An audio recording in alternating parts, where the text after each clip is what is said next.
कभी सोचा है कि एक छोटी सी बैटरी रिमोट या खिलौनों में जान कैसे डाल देती है, या हमारे स्मार्टफोन को जिंदा रखने वाली चीज आखिर है क्या?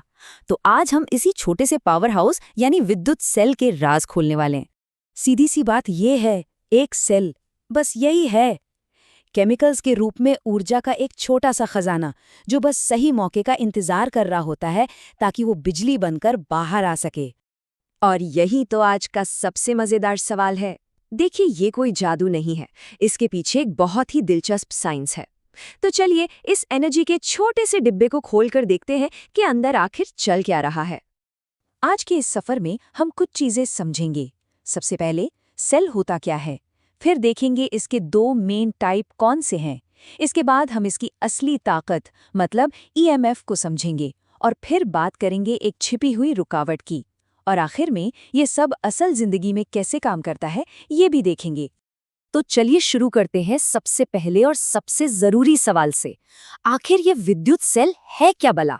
एकदम आसान भाषा में समझें तो एक विद्युत सेल वो डिवाइस है जो अपने अंदर स्टोर की हुई केमिकल एनर्जी को इलेक्ट्रिकल एनर्जी में बदल देता है। मतलब ये एक एनर्जी कन्वर्टर है, बिल्कुल वैसे ही जैसे एक पवन चक्की हवा की घूमने वाली एनर्जी को बिजली में बदल देती है। अच्छा, पर एक बात ध्यान में रखनी होगी, सारे सेल एक जैसे नहीं होते। मोटे तौर पर इन्हें दो टीमों में बांटा जा सकता है और ये इस बात पर डिपेंड करता है कि क्या इन्हें दोबारा इस्तेमाल किया जा सकता है या नहीं। अब इस स्लाइड पे जो बात है वो बहुत काम की है। जो प्राइमरी सेल होते हैं जैसे हमारी घड़ी या रिमोट वाले सेल, उनमें एक वन वे केमिकल रिएक्शन होता है। मतलब एक बार एनर्जी खत्म तो बस खेल खत्म। वहीं दूसरी तरफ है सेकेंडरी सेल, जैसे हमारे फोन की या कार की बैटरी। इनमें रिएक्शन टू वे होता है, मतलब इन्हें बार बार चार्ज करके इस्तेमाल किया जा सकता है। तो सवाल ये उठता है कि हम किसी सेल की असली ताकत या उसके पोटेंशियल को मापते कैसे हैं? और यहीं पर एक बहुत ही जरूरी कॉन्सेप्ट आता है, ईएमएफ।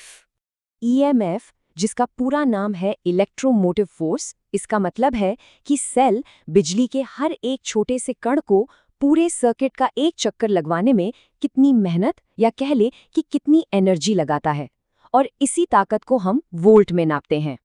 इसका फॉर्मूला भी इसकी पूरी कहानी बता देता है। E बराबर W/Q।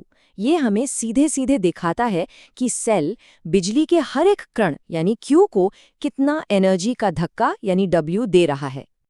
अब यहाँ एक बहुत ही आम कंफ्यूजन होता है। इसके नाम में फोर्स यानी बल शब्द है, तो क्या ये सच में कोई धक्का देने वाला फोर्स है? और इसका जवाब है नहीं, बिल्कुल नहीं। देखिए, इसका नाम थोड़ा कंफ्यूजिंग हो सकता है, लेकिन ईएमएफ कोई धक्का या खिंचाव वाला फोर्स नहीं है। ये तो बस इस बात का माप है कि हर चार्ज पार्टिकल के पास सर्किट में घूमने के लिए कितनी एनर्जी है। चलिए अब सेल के थोड़ा और अंदर झांकते हैं, क्योंकि कोई भी सेल परफेक्ट नहीं होता। हर एक के अंदर एक छिपी हुई रुकावट होती है। कभी ध्यान दिया है कि इस्तेमाल करते करते बैटरी हल्की गर्म क्यों हो जाती है? उस गर्माहट का राज इसी सवाल में छिपा है। क्या सेल के अंदर भी कोई रुकावट, कोई प्रतिरोध होता है? और इसका जवाब है हाँ। इसे कहते हैं इंटरनल रेजिस्टेंस या आंतरिक प्रतिरोध। ये सेल के अंदर मौजूद खास लिक्विड यानी इलेक्ट्रोलाइट और मेटल की रॉड्स यानी इलेक्ट्रोड्स की वजह से करंट के रास्ते में आने वाली एक छोटी सी रुकावट है। और इसी वजह से सेल की कुछ एनर्जी गर्मी बनकर बर्बाद हो जाती है। तो चलिए अब तक हमने जो कुछ भी सीखा है, ईएमएफ और ये छिपा हुआ आंतरिक प्रतिरोध, उसे एक साथ मिलाकर देखते हैं कि असल में ये सब काम कैसे करता है। तो ये रहा हमारा चैलेंज। मान लीजिए कि हमारे पास एक 12 वोल्ट ईएमएफ की बैटरी है। इसके अंदर 2 ओम का इंटरनल रेजिस्टेंस है और हमने इसे एक 10 ओम के बल्ब से जोड़ दिया है। हमें बस ये पता लगाना है कि इस सर्किट में कितना करंट यानी I बहेगा। चलिए इसे फटाफट सॉल्व करते हैं। सबसे पहले हम टोटल रेजिस्टेंस निकालेंगे, जो बाहरी और अंदरूनी रेजिस्टेंस का जोड़ है। तो 10 और 2 हो गए 12 ओम। अब बस ओम का नियम लगाना है, करंट बराबर EMF divided by total resistance. तो 12 वोल्ट को 12 ओम से डिवाइड कर देंगे और हमारा जवाब आ गया 1 एम्पियर। देखा कितना आसान था। ये छोटा सा उदाहरण साफ साफ दिखाता है कि सेल का आंतरिक प्रतिरोध करंट पर कैसे असर डालता है। और ये हमें एक आखिरी और बहुत ही दिलचस्प सवाल पर लाकर छोड़ देता है।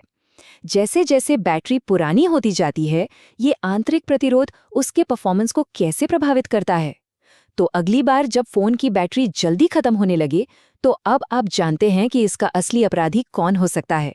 बढ़ता हुआ आंतरिक प्रतिरोध।